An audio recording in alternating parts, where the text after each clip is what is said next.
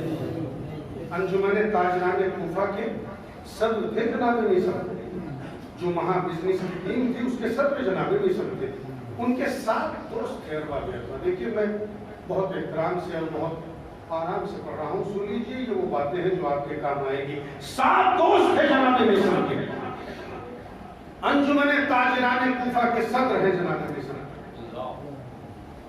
اور جب ان 7 دوستوں نے دیکھا کہ تختہ دار پر میثم ہے، تو قسم بخدا آج کے دوست نہیں تھے جو دوستی بدنام ہو جائے، دل میں محبت تھی، محبت تھی، آپس میں مشورہ کیا۔ ایک گھر میں میٹنگ کی، کہا دیکھو کچھ بھی ہے، میثم ہے تو بے قصور، میثم ہے تو مظلوم، کچھ بھی ہے تو علی کا چاہنے والا، ہم بھی علی کے چاہنے والے ہیں، کوئی ترکیب کرو کہ میثم کی لاش اس طرح لٹک رہی ہے۔ دیکھیے قتل ہو گئے الگ بات ہے، دوستوں میں باتیں ہوئی، لیکن اتنی احترامی کہ ہم اتنے قائل اور بزدل ہو گئے ہیں کہ میثم کی لاش کو رات دن چوراہے پہ آتے جاتے دیکھتے ہیں۔ ارباب اعزاز 7 دوستوں نے میٹنگ کر کے پلان بنائی کہ رات کے وقت کوفے میں دوسرے حصے میں آگ لگائی، کچھ سامان رکھا وہاں اور اسے آتش زدگی کی، وہاں آگ لگائی۔ جب آگ کے شعلے بلند ہو گئے، کسی کا گھر نہیں جلایا، ارباب اعزاز وضاحت کر دوں، آگ جلائی۔ جو ابن زیاد کے سپاہی تھے انہوں نے آگ کی لپٹوں کو دیکھا، گھبرا کے آگ کی طرف بھاگے۔ 7 دوست پہلے سے تیار تھے جناب میثم کی لاش کو تختہ دار سے اتارنے۔ بس رب مسائل کے لیے چند جملے کہوں گا۔ اتار کے صندوق میں رکھا، صندوق کو بند کیا، اور جو سامنے دریا تھا اس میں جناب میثم تمار کی لاش مبارک کو چھپا دیا کہ جب حالات ہوں گے نکال لیں گے۔ ادھر جب لاش کو غائب دیکھا تو ابن زیاد نے ہر نئی قبر کھدوائی، ہر نرم زمین کھدوائی، ہر جگہ تحقیق کرائی، مگر علی کے چاہنے والوں کی یہ تدبیر کام آ گئی، میثم کی لاش نہ مل سکی۔ اور بعد میں انہی دوستوں نے جس جگہ پہ جناب میثم تمار کا مزار مبارک ہے، میں نے زیارت کی ہے، اللہ آپ کو بھی زیارت کرائے، وہاں پر دفن کی۔ ایک جملہ کہنے کو جی چاہتا ہے، میثم بہت مصیبتیں اٹھائی، اتنی مصیبت اٹھائی میثم کہ کوئی علی کے نام پہ اتنی مصیبت اٹھا نہیں سکتا۔ ہاتھ کاٹے گئے، پاؤں کاٹے گئے، زبان کاٹ دی گئی، مگر آنسو آتے ہیں میثم، ایک جملے میں کلیجہ پھٹا جاتا ہے، تیری داستانیں ہم کربلا سے کم نہیں۔ مگر میثم کی خوش نصیب ہو تم کہ 7 دوستوں کو ترس تو آیا، تمہاری لاش کو اٹھائی، مگر میں اس غریب کا کیا تذکرہ کروں جو کربلا کے میدان میں بھگور کو اور جب بہن نے 11 محرم کو آ کے دیکھا تو دیکھ کے حسین کی لاش کی طرف دیکھ کے کہا، حل انت اخی حسین، کیا تو ہی میرا بھائی حسین؟ اگر تو میرا بھائی حسین ہے تو تیرے سر کا امامہ کہاں ہے، تیرے ہاتھ کی انگوٹھی کہاں ہے، تیرے جسم کا لباس کہاں ہے میرے بھائی؟ یہ تو بتا دے۔ ارباب اعزاز 11 محرم کو جب قافلہ جا رہا تھا تو جناب زینب کہتی ہے کہ سید سجاد نے دیکھا اور دیکھ کے ایسا لگتا تھا کہ چہرے کا رنگ اتنا بدلا، اتنا رنگ بدلا کہ جناب زینب نے کہا، سجاد اس عالم غربت میں تم بھی ہمارا ساتھ چھوڑ دو گے کیا؟ اے بیٹا کیا ہو گیا؟ رو کے سجاد نے کہا، اے بوڑھی اماں، ارے یہ سوچ کے رو رہا ہوں کہ دنیا کا سب سے غریب بیٹا ہے جس کے باپ کا جنازہ بے غسلوں سے بن پڑا ہے اور بیٹا دیکھ رہا ہے۔ ارباب اعزاز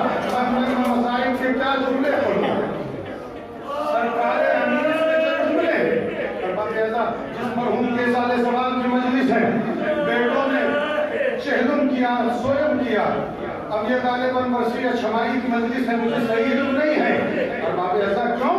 اس لیے کہ بیٹوں کا حق ہوتا ہے۔ حسین کا ایک بیٹا، وہ بھی پابند سلاسل ہے۔ عزیزوں کتنا غریب ہے حسین۔ میں چند بند پڑھتا ہوں مسائل کے سرکار انیس کے، اس لیے کہ باب اعضا ایام اعضا میں آپ نے بہت سارے مسائل سنے ہیں، مگر انیس کے ان مصروں کا انداز سنیے، میں مجلس کو انہی مصروں پر ختم کر دوں گا۔ انیس کہتے ہیں کہ جب حسین تنہا رہ گئے اور اپنے ہاتھوں پر لاش علی اصغر لیے ہوئے،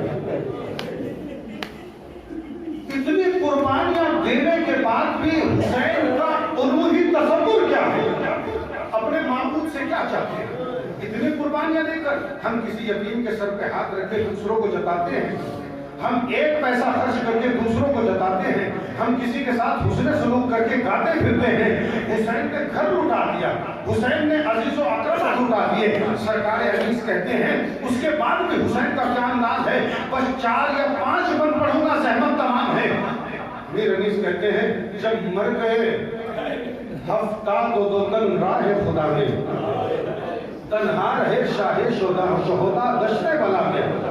انیس کہتے ہیں دیکھیں بند کو سنیے گا، جب مر گئے ہفتاد و 2 تن راہ خدا میں، تنہا رہے شاہ شہدا دشت بلا میں، طاقت نہ رہی جسم ایمان دوسرا میں، کوئی نہ رہا شہ کے عزیز و رفقا میں، سرکار کی رونق تھی نہ دربار تھا باقی، لٹنے کو حرم ورنے کو سردار تھا باقی۔ فرماتے تھے ہاتھوں پر لیے لاشہ اصغر، صد شکر تیرا اے میرے داور، کس منہ سے تیرا شکر کروں اے میرے داور، تو نے میرے اصغر کو دیا رتبہ اکبر، جہاں اس نے محب کو کہ جو بچوں پہ فدا کی، شش ماہ پہ بالکل ہے یہ تائید خدا کی۔ اور اس کے بعد ان کے ساری حسین کی سنیے، مجھ میں تھی یہ طاقت کہ بھرے گھر کو لٹا تھا، ماں قتل ہو اکبر ادھر اصغر کو ملا تھا، بازو ہو جدا ہاتھ نہ امت پہ اٹھاتا، کرتے یہ میرے ہاتھ پہ میں رب نہ ہلاتا، منہ خوش کوئی ہنگام تباہی نہیں ہوتا، بندے پہ یہ بے فضل الہی نہیں ہوتا۔ یہ حسین کا انکسار ہے، قربانی دینے کے بعد بھی اپنے پروردگار کو یاد کر کے حسین کہہ رہے ہیں بس 2 بند اور سن لیجئے۔ کہتے ہیں آدم کی بکا فرقت جنت میں ہے مشہور، یثرب سے نکل کر میں رہا خرم و مسرور، یعقوب کے پہلو سے جو فرزند ہوا دور، اس درجہ وہ روئے تھے کہ آنکھیں ہوئی کافور، بندے پہ یہ اللہ کی تائید ہوئی ہے، ارے قربانی اکبر کی مجھے عید ہوئی۔ اس کے بعد کہتے ہیں آخری 2 بند ہیں، اس کے بعد کہتے ہیں امت نے بھلایا ہے مجھے تو نہ بھلانا۔ اللہ کی بارگاہ میں حسین قربانیاں دے کر کے کیسے گزارش کر رہے ہیں، امت نے بھلایا ہے مجھے تو نہ بھلانا، سب چھوڑ کے تنہا ہوئے جنت کو روانہ، تو پاک ہے دنیا سے مجھے پاک اٹھانا، معبود مجھے قبر کی وحشت سے بچانا، جب گورے غریباں کا اندھیرا نظر آئے، ہر سمت کو جلوہ مجھے تیرا نظر آئے۔ آخری بند ہے اور مجلس تمام ہے، غم کا مجھے غم ہے نہ خوشی مجھ کو خوشی کی، تو سر پہ ہے پرواہ نہیں بندے کو کسی کی، ہاں ایک یہ حاجت ہے حسین ابن علی کی، سر ننگ کے نہ دیکھوں میں نواسی کو نبی کی۔ پھر سے سن لیجیے آخری بند ہے، زحمت تمام ہے، فرماتے ہیں غم کا مجھے غم ہے نہ خوشی مجھ کو خوشی کی، تو سر پہ ہے پرواہ نہیں بندے کو کسی کی، ہاں ایک یہ حاجت ہے حسین ابن علی کی، سر ننگ کے نہ دیکھوں میں نواسی کو نبی کی، بے پردہ وہ ہوئے کہ میں بے بندے زمین ہوں اور یوں تیری مرضی ہے تو باہر بھی نہیں ہوں۔ عزیزو حسین کہہ رہے ہیں اے